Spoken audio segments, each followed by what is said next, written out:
Cette semaine a été marquée par le dramatique accident d'hélicoptère qui a tué 5 secouristes en montagne, dont 2 CRS, et grièvement blessé le pilote à quelques kilomètres de Sallanches. Des secouristes en montagne qui travaillent toute l'année et mettent leur vie en jeu pour nous sauver.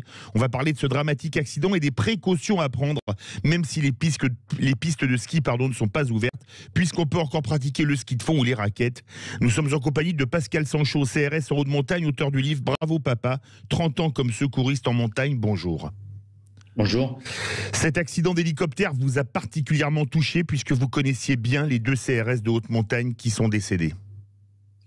Oui, c'est quand même une petite famille, hein. On est un peu plus de 200 au niveau national, donc on se connaît tous. Et c'est un drame qui a résonné aussi particulièrement dans les Pyrénées, puisqu'on a subi à 2 reprises des crashs d'hélicos. Donc on connaît cette triste période et ce que ça va générer. Alors justement, vous avez vécu de près 2 crashs d'hélicoptères.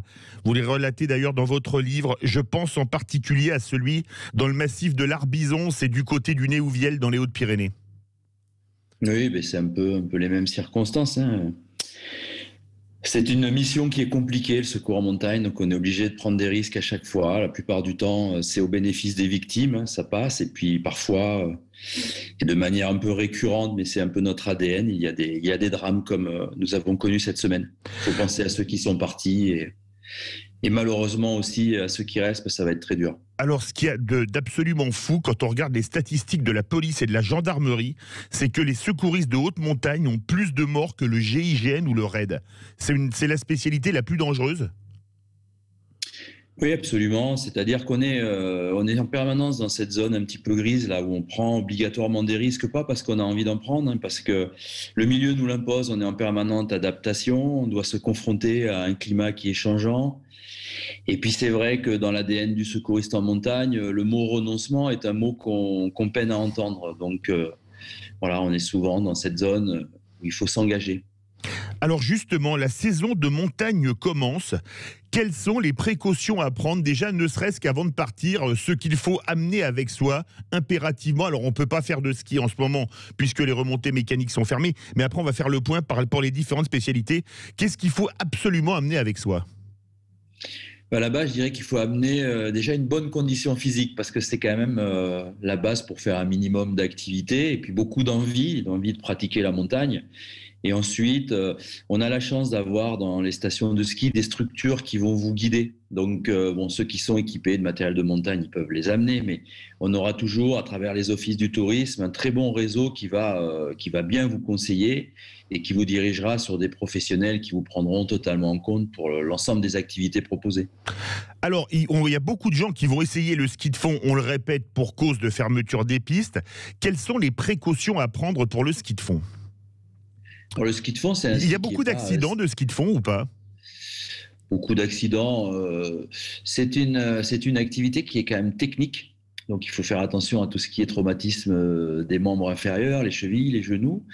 Et dès l'instant que c'est technique, c'est quand même bien d'avoir quelques cours au départ pour se faire rapidement plaisir. Parce que malgré tout, même si on peut penser le contraire, c'est pas si simple que ça. C'est pas si simple que ça. Et donc, il faut bien déjà se préparer physiquement, c'est le b.a.-ba.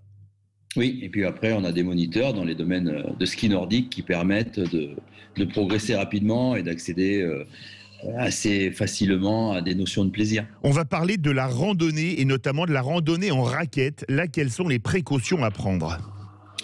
Alors, la randonnée en raquette, c'est toujours pareil. Là, on est dans un milieu donc, qui n'est plus sécurisé comme le sont les pistes. Donc, le premier risque, il est lié à la neige, hein, et donc aux avalanches. Et là, je ne peux que conseiller de passer par le biais de professionnels qui, eux, ont la connaissance fine du terrain et vous permettront, dans les meilleures conditions, de faire des itinéraires somptueux qui vont permettre de découvrir la montagne différemment. Par exemple, pour éviter les risques d'avalanche, en suivant le trajet des pistes de ski de fond ? Alors, on évite quand même de monter sur les pistes de ski de fond. Enfin, pas dessus, mais en suivant le long, quoi. Vous voyez ce que je veux dire, oui. En passant à proximité. Absolument. Et de plus en plus, maintenant, dans les stations, vous avez des itinéraires qui ont été balisés. Alors, quand c'est le cas, c'est vraiment bien parce que c'est des itinéraires qui, en plus d'être balisés, sont sécurisés. Oui. Donc, ceux-là, on peut les emprunter en toute confiance. Et si ce n'est pas le cas, parce que le but quand même de la raquette ou même du ski de randonnée, c'est quand même de sortir dans les grands espaces. c'est quand même de s'accompagner d'un professionnel. Et pour le hors-piste, ça, c'est à bannir complètement?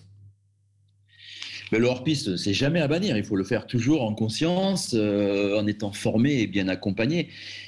S'il n'y a pas cette année, dans un premier temps, de remontée mécanique, on pourra accéder à des descentes en ski hors-piste à travers l'activité de ski de randonnée, qui là aussi impose une certaine connaissance. Mais je pense que dans toutes les stations, vu le contexte, toutes ces activités seront bien organisées. Évidemment. Eh bien, écoutez, merci beaucoup, Pascal Sanchot, auteur du livre. Alors, c'est vraiment un très beau livre à lire. Bravo, papa, 30 ans comme secouriste en montagne. Bravo pour ce que vous faites. Et évidemment, sur Sud Radio, on pense à vous, les secouristes en montagne, gendarmes, CRS. Et vraiment, on vous présente nos plus sincères condoléances suite au drame qui a eu lieu en milieu de semaine du côté de la Savoie. Merci à vous, Pascal Sanchot. Dans quelques instants, on va parler d'une belle initiative, portrait de paysans et de paysannes, parce qu'on aime aussi nos agriculteurs sur Sud Radio. Et Cécile Tardy, notre coach bien-être, va nous faire notre lettre au Père Noël.